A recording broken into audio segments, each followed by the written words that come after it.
Hello, and welcome to The Bridge with Latasha. I am Latasha, and I am so glad that you're here. Whether this is your first time or whether you're returning, I really appreciate your presence.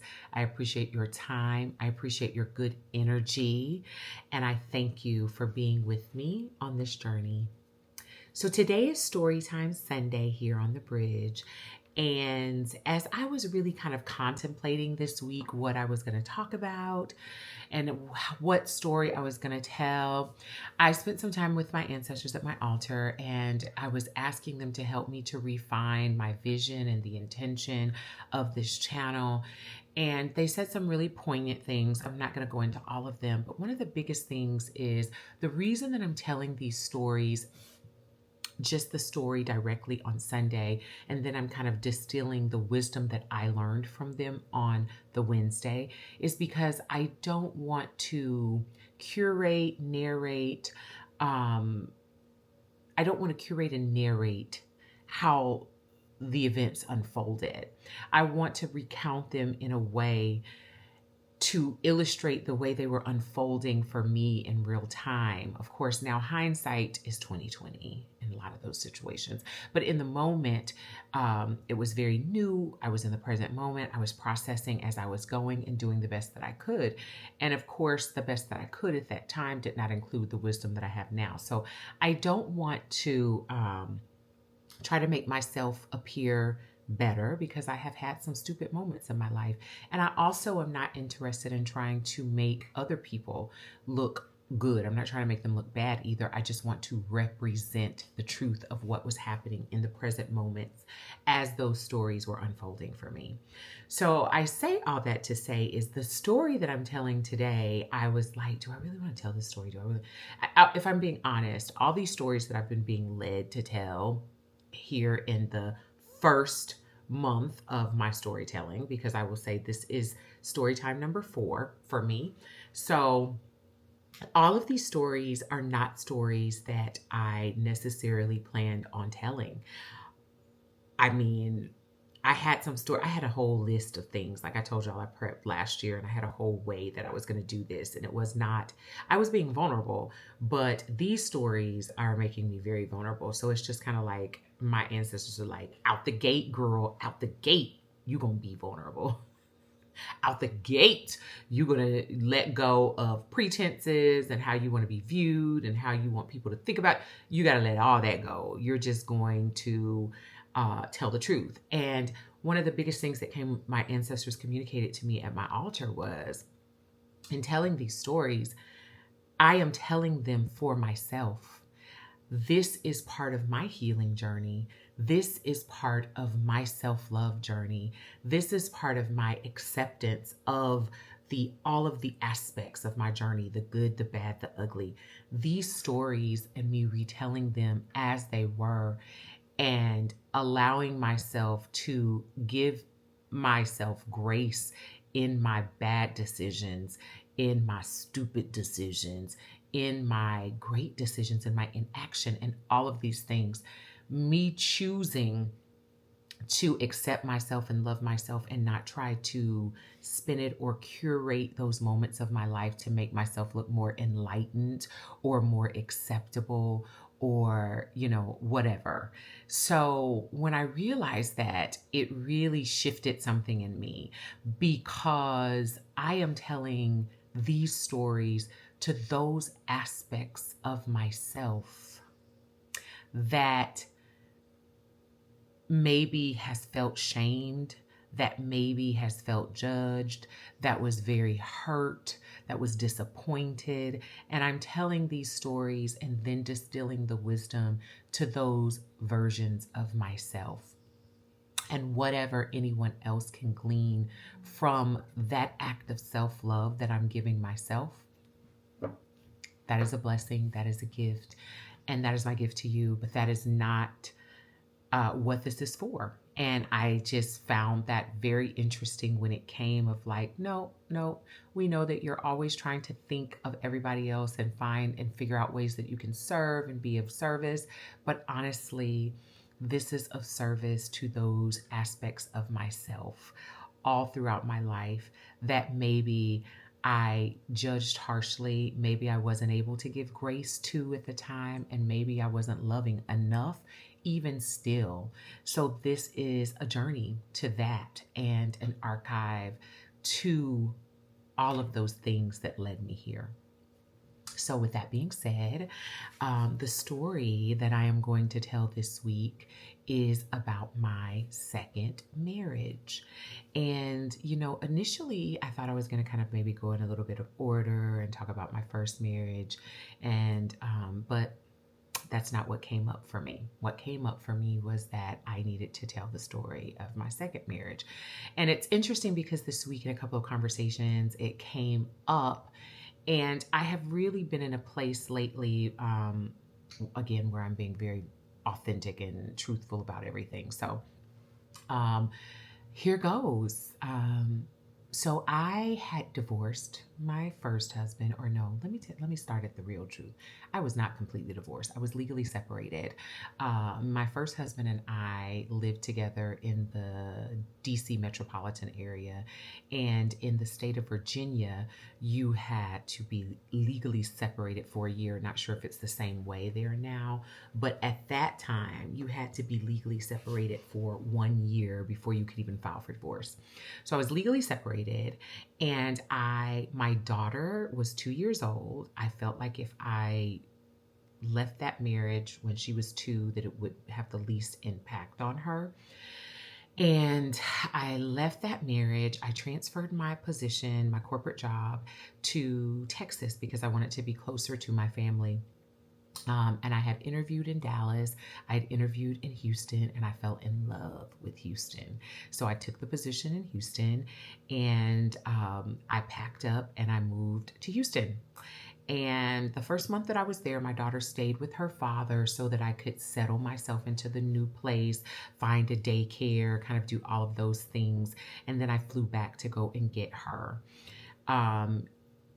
Honestly, it was my first time being an adult single woman because I got married for the first time 1 week after I turned 18 years old. So we packed my bedroom from my parents' house and I moved into the house with my husband.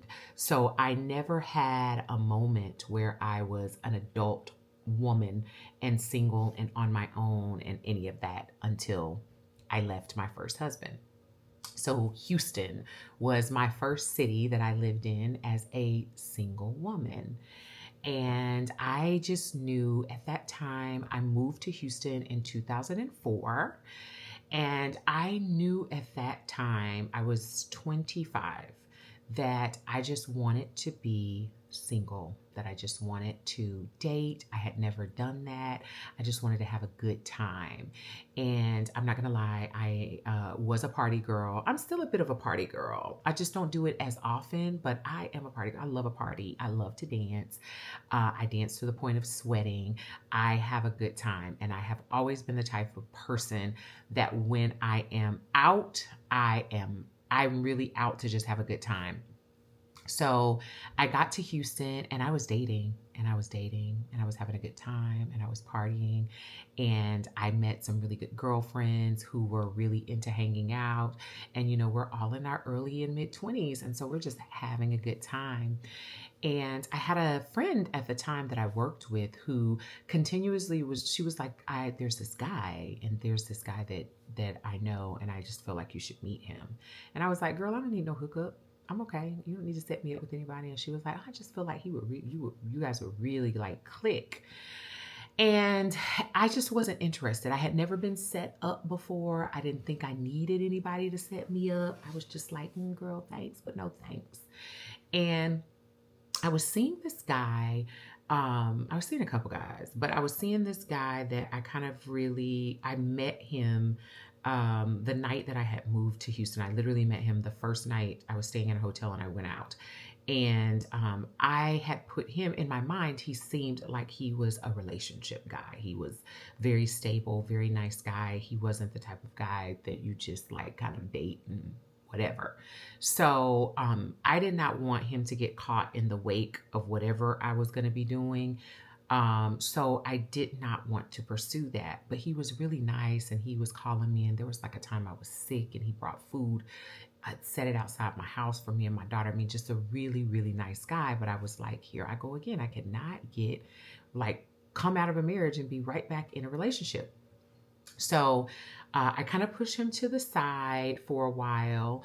But then after like a couple years, as much as I was having fun dating, I'm not for the streets.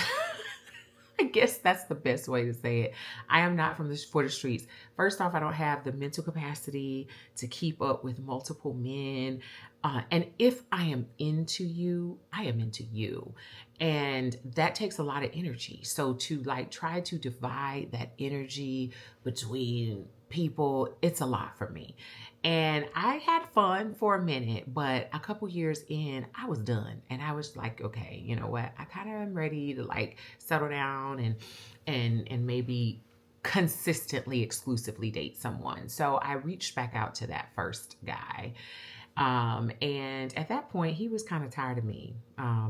Just to be quite honest, he was sick of me. He was sick of me because he had tried, and while he was really trying, it was like I was out here playing. And I mean, I had ran into him in the club a few times when he had called me and I hadn't called him back or whatever, and he felt the way, and it was some things. And so when I was ready to be serious, he was kind of skeptical because he's like, you've been running around here playing games. I see you out, and and so. But I was like, hey, I had just got I going through a divorce because my divorce still wasn't final, y'all. Going through a divorce, never been single. It wasn't personal. I'm just out here, having a good time. But now I really feel like I would like to maybe be a little bit more stable. So long story short with him, because this story is not about him, although I could tell a story about him. Is that I really started starting to have some feelings for him. And the crazy part about it was he kind of had a wall up with me at that point. And I mean, completely understandable, especially at this point. But of course, back then I was like, what's wrong with you? And I went out one night and he was with someone. Like I literally seen him with someone. I seen him with someone. No, I'm going to tell the truth. I'm going to tell the whole truth in this story. My ancestors told me to tell the truth. So this is juicy, y'all. So I'm out at the club with my girlfriend, right? And we're at the bar and I'm flirting. And I had this little thing when I used to go out in my 20s, when men would ask me my name, I would say trouble. And so I'm like leaning up against the bar, flirting with this man. He bought me a drink. He was really tall. So I'm like leaning and looking at him, and I'm tall. I'm 5'10". So it's challenging sometimes to find a man where you can like look up to him. So I'm like, and flirting and carrying on. And my girlfriend taps me on my shoulder and whispers in my ear and says the name of the guy that I was kind of trying to date exclusively, but we were not exclusive yet, okay? And so she's like, I think such and such. So I turn around and he's at the bar and he was like, And I was like, hey, because again, we're not exclusive. I'm out. What are you tripping for? And he was like, I see you having a good time. Well, he had said to my girlfriend, your friend ain't shit, is what he said to her. And my girlfriend was like, what are you talking about? And so then she's like, don't be talking about my girlfriend like that. And so he was like, you ain't shit, Tasha. And I'm like, what are you talking about? Like, I'm hanging out. I'm at the bar. I'm chilling. I'm good.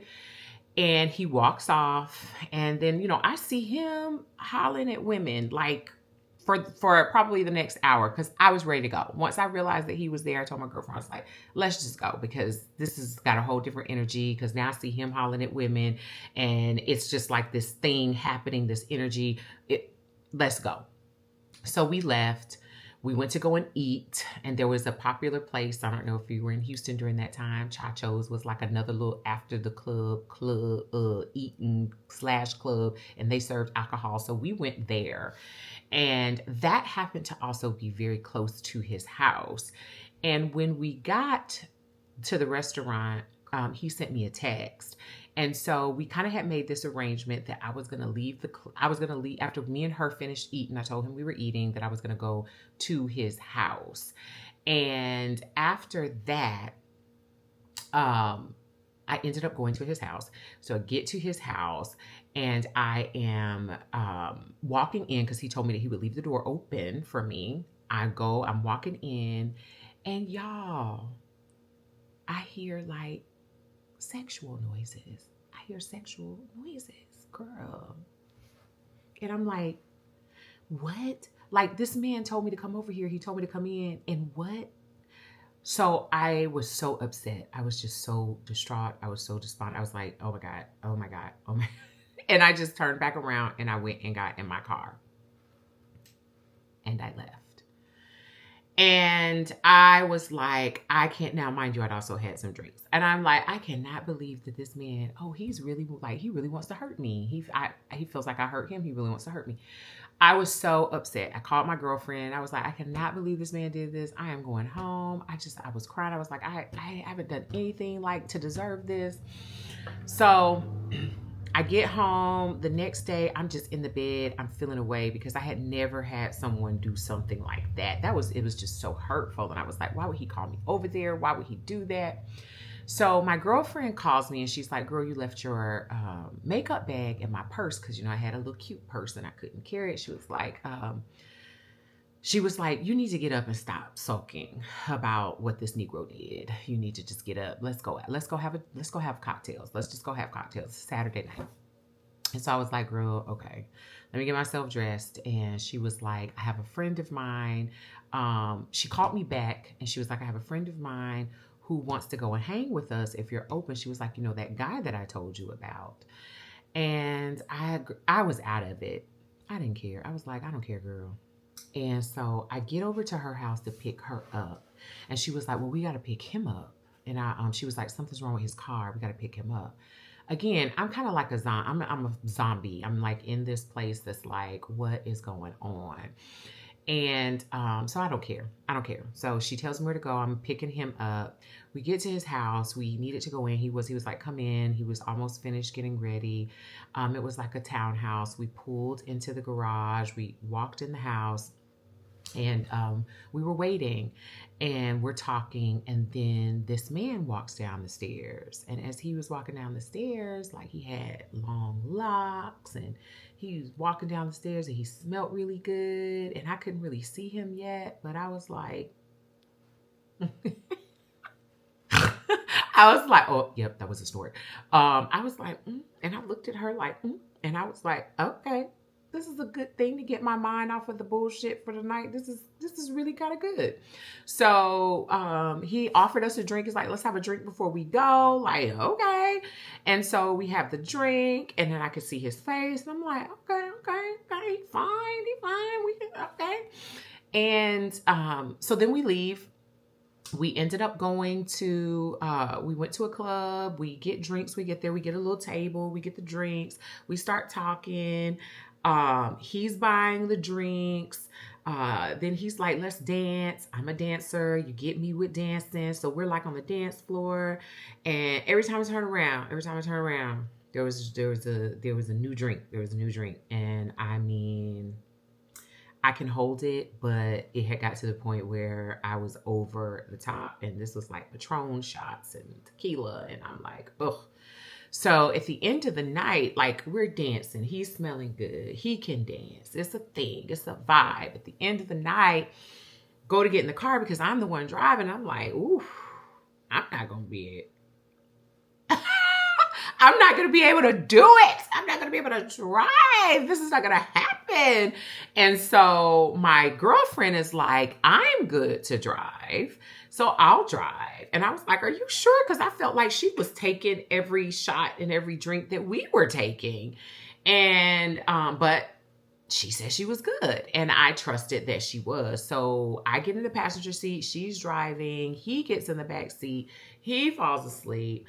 I'm talking to her. I literally can't see because while she's driving, I'm going like this, trying to make sure that I can see if I can see the lanes to make sure she was okay, because I'm going to make sure she ain't going to wreck my nice new BMW. I'm like, But we made it to, we were taking him home. So we made it to his house safely. And he's like, y'all can stay here. He walks in the house and she's like, because I cannot drive her home. We could have driven to my house, but I felt like we had pushed it enough. So it's like, okay, no, we're going to stay the night here at his house. So we actually, as we were walking in, we're walking in the house and he's in front of us, of course. He opens up the garage, pull the garage, walk in, you know, we all tipsy. And as he's walking in and he's walking up the steps, he starts taking off his clothes, y'all. And I was like, what is going on? But as he's taking his clothes off and he got to a certain point of taking his clothes off, I was like, okay. And I started following him upstairs. And I mean, this man had been flirting with me all night. He was buying me drinks. He was saying things to me. And then like, okay, you're like stripping, walking upstairs. And now I see everything. Okay, I'm coming. And I'm not going to go into all of those details, but I did. I followed him up them steps. I surely did. And I was like, okay, where do we sleep? And I'm talking to him and he has nothing on at this point. I'm like, So I'm looking at my girlfriend because I'm like, what is what here? Okay. So I'm like, he said, you can sleep wherever you want to sleep. If you want to sleep in the bed with me, you can sleep in the bed with me. And I'm like, okay. So fast forward through that moment. And I literally woke up the next morning in the bed and I was on the left side of the bed and he was in the middle of the bed and my girlfriend was on the other side of the bed. This is how we woke up. Didn't have any clothes on, neither did he. And I'm like, oh my God. So I literally have the covers like right here to my chest. And I'm like, oh my God. Oh my God. I'm sober now. So I'm like, oh my God. So I go to look for my phone and I go in the bathroom and close the door and I called my sister Pam. And I'm like, oh my God. I just woke up in the bed with this man I met last night and my friend, and we are all naked. And I don't remember everything, but I remember some things. And I got to get out of here. I got to get out of here. And my sister is like, oh my God, girl, get your stuff and go home. I'm like, oh, girl. So I'm like tipping, but then I'm like, oh shit, I got to take my girl to her house because I picked her up and his car was in the shop. So I got to take her home. So I got to wake her up because I can't just leave her there. So I'm like tapping her and I'm like, we got to go. We got to go. And so then he wakes up. And then he's like, you know, why are y'all rushing off? And I'm like, I need to go. Like, I got to get my daughter today. I got to, you know, all of these things. And so he's like, well, I was going to fix y'all breakfast. And I'm like, okay. I am not okay. I am not okay. My mind is like, I have never done anything like this in my life. How did I get in this situation? What is oh my God, the Patron. Oh my God, what have I done? This is my mind, literally. And he's like, he was like, just chill. I'm fix y'all some breakfast then. This man goes to his kitchen. And so I look at her and I'm like, girl, what? When he leaves, I'm like, what happened? And she was like, well, the man started stripping and you followed him up the steps. And I was like, yeah, but like, how did we all, how? So he tells us breakfast is ready. We go down. He had fixed us breakfast on his we had like this little patio thing. So he fixed breakfast. And I love grits, y'all. And this man fixed breakfast. and he had fixed the best grits, and everybody can't fix grits the way I like grits, and they was just the right amount of butter and just the right amount of salt and pepper, just the right amount of creaminess. And I was like, every bite I was like, who is this man? Like, what is going on? And what vortex have I slipped and fallen into? I'm like, oh my gosh, oh my gosh. So I am like, we're eating breakfast. We're just like, now he sits down to eat with us. We're not talking about. And finally, at the end of the breakfast, I'm like, how did we all end up in the situation that we were in? And he was like, look, I don't know. I was told. And he was like, I just know I came in. I need to take my clothes off. I know y'all came upstairs. I'm like, I was like, I just was tripping heavily. I was just like, okay, so we finished our breakfast. And then it was like, okay, I gotta go because I did have to pick my daughter up. So as I'm taking my girlfriend home, I'm like, girl, like, do you remember what happened? Because I mean, you were coherent enough to drive. So do you remember everything that happened? Because I could not. And she was like, she just kept saying, you followed him upstairs and you this and you that and da da da da. And she was, and I was like, I just don't know. I feel a way about him. But I mean, good God, after meeting this man 12 hours ago, I'm like, and mind you, I've not done things like this before. So I'm like, oh my gosh, I'm in my head. I'm judging myself. I'm judging the situation. I'm trying to figure out what the hell happened. I dropped her off because I'm like, okay, this girl is not really talking. Like, she can't really remember. She was drinking too. I get home and I call my sister and I'm just like, oh my God, I don't know what really happened. Like, I don't know if something happened between her and I too. I don't know at this point. And my sister is like, I don't like this situation. I don't like what happened. And she's like, well, I feel like my sister went into protect Latasha mode and something ain't right. And I was like, well, I feel that way too. I was like, but he was like really cool. And, I remember before too many drinks, he was cool, and then my sister was also like, if she was taking drink for drink with y'all, how was she able to drive and you wasn't able to drive? And I was like, okay, girl, but more on that another time. And so, so at that point, she did tell me, she was like, this is who I've been trying to introduce you to. I told you that he was going to really like you and you was going to be feeling him and da da da da. And I just felt like y'all needed to be in each other's life. So I'm like, in each other's life, how though, girl? Like, how? Like, I just met that man and I woke up naked in his bed. This is not, even in my dating, this is not how I was moving at all. So this was like the first time in my life that this had ever come to be. And I'm like, trying to make sense of it, trying to feel free about it, because I did remember having fun with him and I did remember following him up those steps. I know I did that. So I was like, I need to get his point of view and his perspective. And at the time, I did not have his phone number. And, but I remember where he lived. So it was probably, I didn't want to ask my girl for his number. In everything that was going on, we did not exchange numbers. But I think it was like 3 days later into that week when I was leaving work, I was like, I'm going to pop by his house. Yes, I did. Unannounced. Popped by his house and went to the doorbell. I apologized. I was like, I just don't have your telephone number. And I wanted to talk to you. And he was like, it's cool. But we exchanged numbers at that point.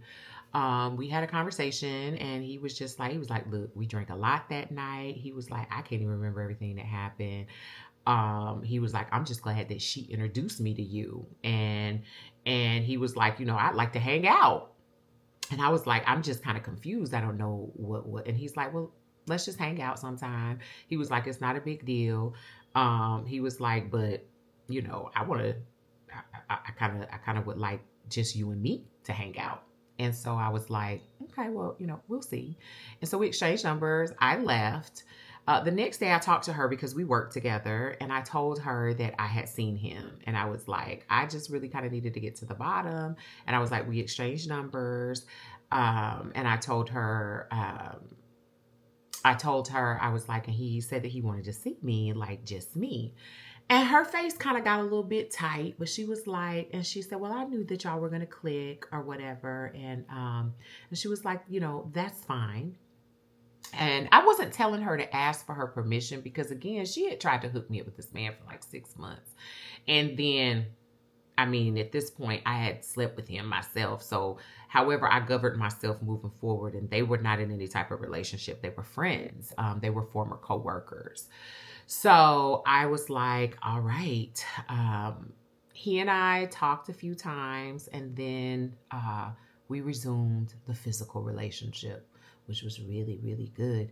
And at that point in my life, it had been the best one that I'd had. And so I was just like, ooh, I hit the jackpot.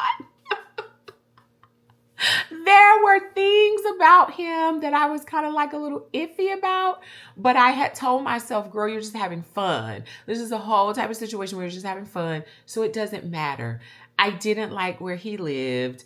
And then my girlfriend was like, girl, you're being shallow. He worked in education, so he did not make a certain amount of money. I made more money. Like, I had never been in a relationship with a man where I made more money, where I, materially had more. But I did with him. But again, I had my girlfriends that were like, girl, you being a little snooty, you being a little bougie. And it wasn't that. It was just that it was not what I was used to. So I was like, okay, girl, be a little bit more open because you're really having fun. And I was really having fun with this man. When I tell you, we went out, we danced, we partied, we chilled with each other. We were like really good friends with really good sex in the process. So as we are moving forward and just kind of like dating and having a good time, I'm at his house one weekend, and there's like all this heavy banging on the door, heavy banging. And I'm like, we laying in the bed, what is going on? And he looks out the window and he's like, fuck. And I'm like, what's going on? And he's like, it's my son's mom.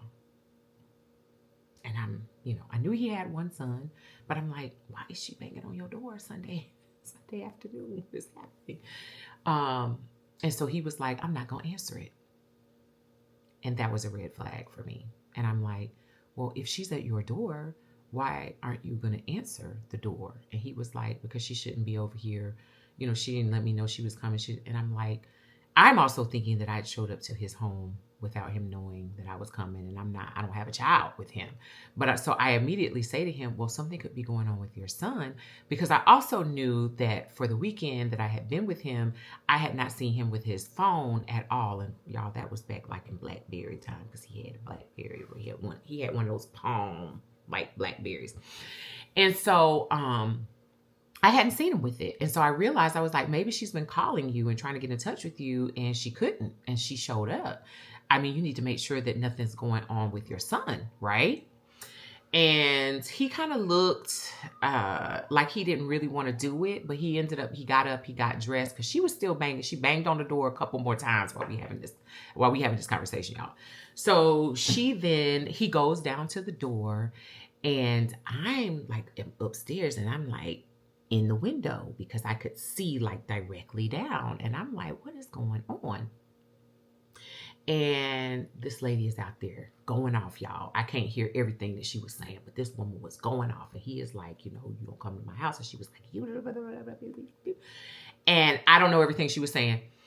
But then she said something. He's trying to walk her away from the door.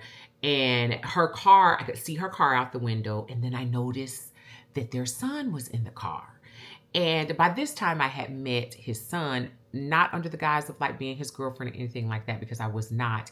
But I think he had a Super Bowl party at his house, and it was a lot of different people, and his son was there, and I even brought my daughter, and my girlfriend brought her kids. Like, everybody was there with their kids and all of that. So it was in that situation I had met his son. So I recognized his son in the car, and I was like, oh my God, because they're literally out here bickering in front of this baby.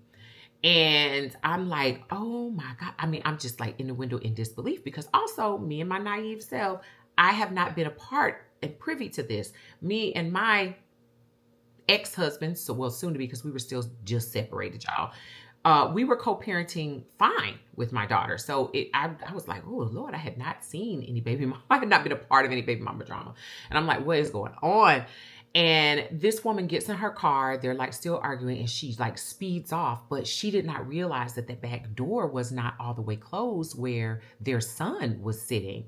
So like his legs were out the door. Then he was trying to close the door and say something to her. And I was just like, I don't think I need to be a part of this. I don't know what's going on. But I don't think that this is where I'm supposed to be. So I had a few little things at his place. Like, I had some shoes in his closet, like, because I leave work and come over there or whatever.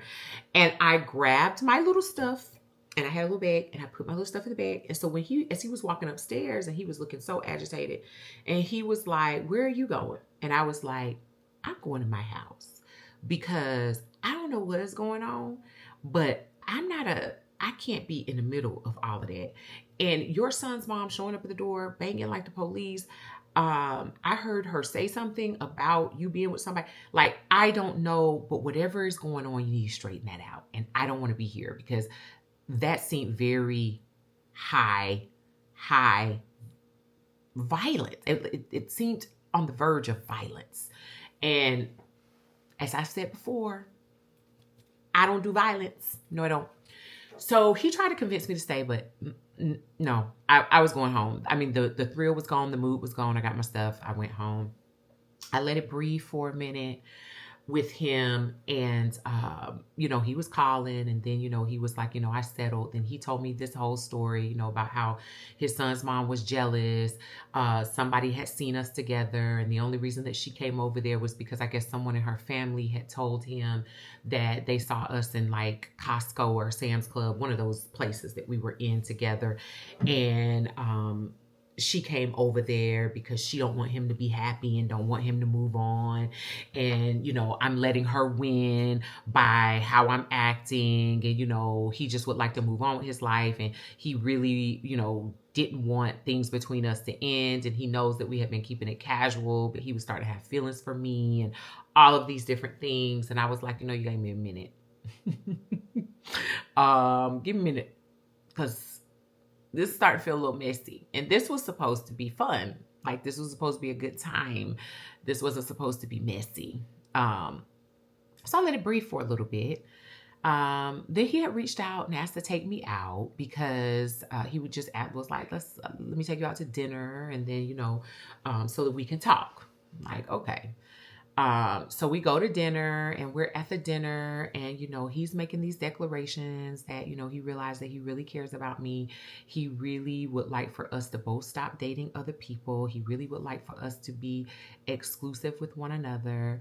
And, he tells me kind of the backstory at this point of, what happened with him and his son's mother, and starts kind of telling me some of the things. And I told him that he needed to let me sit and think on it, because I was still in a period of my life where I wasn't sure that I really wanted to settle down and commit. And mind you, the night that I met this man, I was really grieving about the desires to be in a relationship that I had with another man. So I still had residual feelings in my heart about that. I also had someone else that I had been seeing that had done something that kind of really had hurt me, and I had a little residual in my heart about that. And I was just kind of like, maybe you just need a minute, because you kind of left your marriage, you started really just dating, and then now things are getting more serious. So maybe you need a minute. So I told her, let me think on this. Let me think. And ultimately, I came back and I was like, you know what? Let's try. Let's try it out. Let's see how it works. Let's see how we progress. And we started dating exclusively. And at that time, we did not live together. He still had his place, I had mine, but we were back and forth. Um, on the weekends that we would both have the kids, we kind of started letting the kids be around each other. And they got along well because they were both only children. His son's mother did not like it. And there was more drama around that, which was always a big red flag for me. But he would always ease my fears, and he would say, like, she just don't want me to be happy. And at this point, I know I have something fell. And at this point, I had a conversation with her, and a lot of the things that she said to me was very off-putting. And so it inclined me to believe him. And at that point, he had not given me any reason to believe that he was lying to me. So I decided that I was going to believe him and believe that she just was not happy that he was moving on, because even some of the things that she said to me kind of pointed to that. So at that point, I'm like, I had to decide though, like, is this something that I really want to be concerned with? Because like baby mama drama is like a lot. But we were having fun. And when I say we were having fun, we had fun. The beginning of that relationship was so fun. We partied, we traveled together. It was amazing sex. It was fun. It was like one of the most fun things. Now, my mom, God rest her soul, who is a piece of work, did not like the relationship from the beginning. She was like, who is this man? And why are you with him? And he's a broke ass school teacher. You are too good for him. He thinks he's cute. I don't like how my mother was not feeling it at all. And when I took him to meet my parents, my mama was like, and she basically said it like, I don't know who you are, but I don't know why my daughter's so crazy about you. You must have her swinging from the chandelier, because I don't know what else it could be. Oh my gosh. I miss my mama so much, because yes, she said this to this man's face. Said this in the room with my father, with everybody. When she met him, this is what she said to him. And I had kind of warned him that my mama was going to say whatever she needed to say. But he was kind of taken aback, y'all. He was...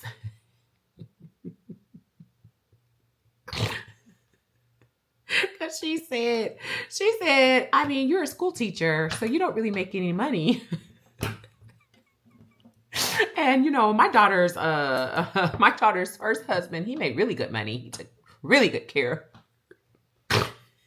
And I admire the fact that this man did not let this break him down.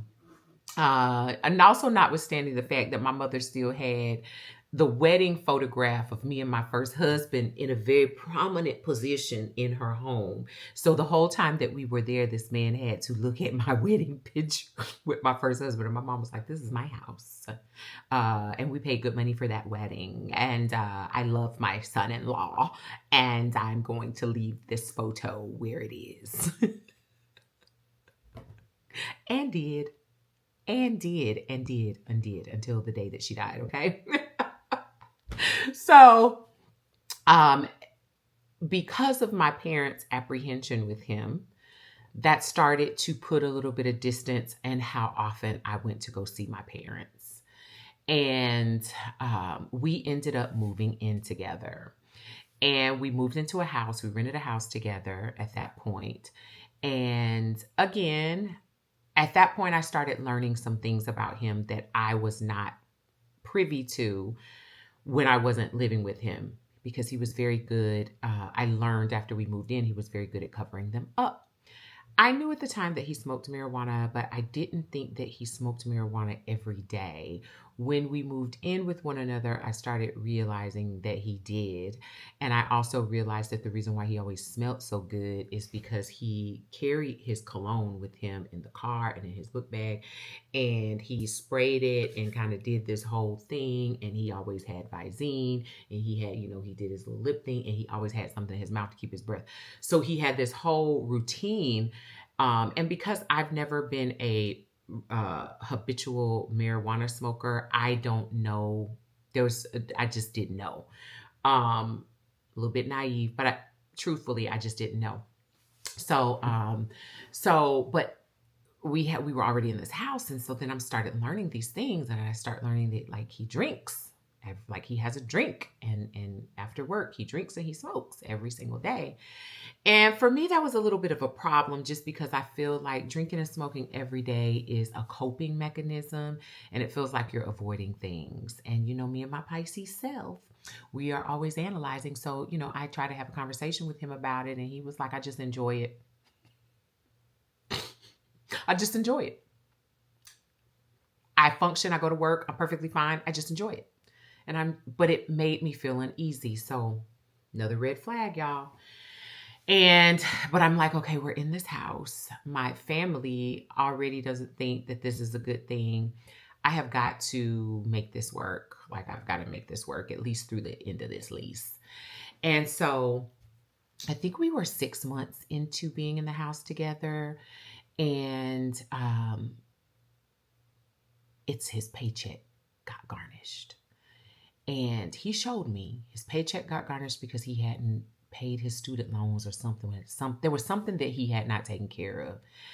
And his paycheck that week was like next to nothing. So, or that half of the month, it was like, got paid twice a month. So I ended up having to like carry everything.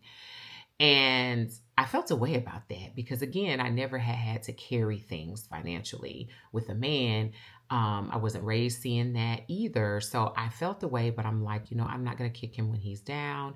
I tell him, like, you need to get this together. You want me to help you? He's like, no, I'll take care of it. Thank you. But then at that point, he was at work on a Saturday, and I was in the bed asleep, and there was banging on the door. And I'm like, who is at the door? It wakes me up. It's like 8:30 in the morning. And I get up and I go to the door, and it was the repossession man. And he was like, I'm here to repo, da, da, da, da. So he was there to repo his car. And the crazy thing about it was he was driving my car that day to work because he said that something was going on with the headlight of his. So his was in the garage and he was gone in mine. And the man was like, he shows me, because I knew nothing about repossession. But once this happened, I learned that they don't give a damn about your privacy when your car is getting repoed, because he basically showed me his whole payment history. He showed me everything. He showed me when he stopped paying payments.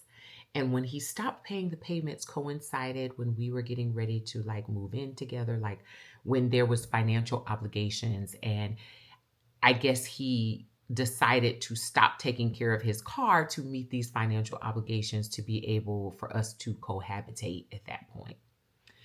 And I was mortified because, again, and I didn't want to be in it. I wasn't going to open a garage and get a car to the man. I just was like, he's not here. Oh, wow. I don't know. But when the repo man left, I called him and I'm like, the repossession man was just here. And he was like, I'll talk to you about this when I get home, because he was at work. And so he only worked half a days on Saturdays. He comes in and I'm like, what is going on? You haven't been paying your car payment? So then he's like, the car's this. Long story short, that man ended up getting his car repossessed. And now we're on one vehicle. And I really felt away because at that point, I was like, oh my gosh, I don't let motherfuckers drive my car. I was raised where, you don't let people drive your car. They don't take care of it the same way that you do. You just don't. And then a man driving my car. And then my mama had already said everything that she said. And it was just like, oh my gosh, I felt like I was like sinking deeper into this hole. And then, and then there was still baby mama drama going on. And oh my gosh, I had also learned a few other, I had finally started realizing that he omitted things, which was lying. And I was just like, you know what? I don't think this is going to work. I think that I don't know who you are. And I think that the more that I'm learning that this is not it. And so we saw, oh, no. I gotta put this part in. So I'm checking the mail one day and there's a letter in there from the Attorney General of California with his name on there. And he is a junior, but the name didn't say junior. It just had the name on there. And I call him at work immediately because I'm like, what is going on? So I call him. I'm like, you got a letter from the Attorney General in California. What's happening? I'm gonna open it. He didn't say anything because if you know me, if I'm gonna do something, I'm gonna do it. But I told him I'm opening it. So I opened the letter and it was talking about a child. And I was like, oh my gosh. And he's like, oh, this is not my child. This is not my child. This woman I was dealing with, I had no business dealing with her. And she didn't even know who her first child's father was. And she tried to put this child on me. And every so often I get these letters in the mail because she's on public assistance. And, it's nothing. I've already taken a DNA test. This child is not my child. And I was like, okay, red flag. Something in my gut told me that was not true. And I said to him, well, when you get home, we need to call the Attorney General because if you already took a DNA test, they ought to have it in the system and there should not be writing you anymore. And he was like, okay, but I got to get back to work, whatever. So I called my sister Pam. And, I'm telling her, I'm like, girl, this. And, by this time, we got Facebook and, we're a little bit more tech savvy. So my sister goes into sleuth mode and my sister found her on Facebook. And my sister was like, girl, you need to go on Facebook. So I go, and when I see a picture of this child, it looks just like him. And my spirit said, that is his child. But I was thinking to myself, if this is his child, why would he be saying this is not his child? So fast forward, he gets home. And I don't act like I'm any the wiser. I'm just like, we need to call them. And it's 2 hours behind in California. So they're still open. We'll call them now. Put them on speaker. So he calls and he says, I keep getting letters about this. I've taken DNA and the paternity was shown that it was negative. And, so the man who was on the line was like, oh, you know what? He said, I notated your file, Mr. And I apologize. And he was like, don't worry about it. And we get off the phone. So I'm like, okay. So I guess it was in the system. And that was that. But I still something in my gut because this child looked like him. And so I was just like, I could not continue moving forward. So I told him, like, I just don't think this is going to work. I think we're very different. I think it's been fun, but I don't think I can trust you. And I also felt like I was just giving a lot. I felt like I was giving a lot in return for penis. And a good breakfast from time to time. But I felt like I was just giving a lot. And I was just like, so I kind of started going through this little spiritual awakening situation while we were still together. And I decided that when the lease was up, that we were going to go our separate ways, that it would be best for us to go our separate ways. And we did. And we did go our separate ways for, I would say, I think it would ended up being 4 months before we came back together. And the crazy thing is that I'm looking at the timer, and this story is gone almost an hour. And y'all, I haven't even gotten to the marriage. Um, it's crazy. But I am going to stop here, and I'm going to remember that I brought it all the way to the point of where we separated after our first living together situation. And I will pick this story back up on next Sunday. I'm going to distill the wisdom from this aspect of the story on Wednesday, because I don't want to mess up my cadence. And I didn't know how this was going to happen. I didn't know. I thought, I was like, how am I going to tell this story? How am I going to tell this story in 30 minutes today? Was the first thing that I thought. How am I going to do this in 30 minutes? Clearly, I could not. So I'm going to end here. I will do Wisdom Wednesday and distill the lessons from that beginning part of the story. And then next Sunday, I'll pick up with part 2. I'll pick up with what happened in my spiritual awakening and what led us back together after that. And then I think I'll probably at least make it into the marriage. There's so many lessons. Oh my God, when I tell you there's so many lessons that this phase of my life taught me, that I know I was trying to understand, because I was like, I cannot do this in one Storytime Sunday. And you know what? I can't.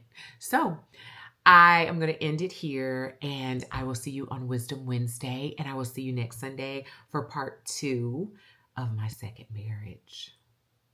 And as you can tell, it's quite trauma-filled. I hope you all have a great week. And I will see you on I will see you on Wisdom Wednesday. Mwah.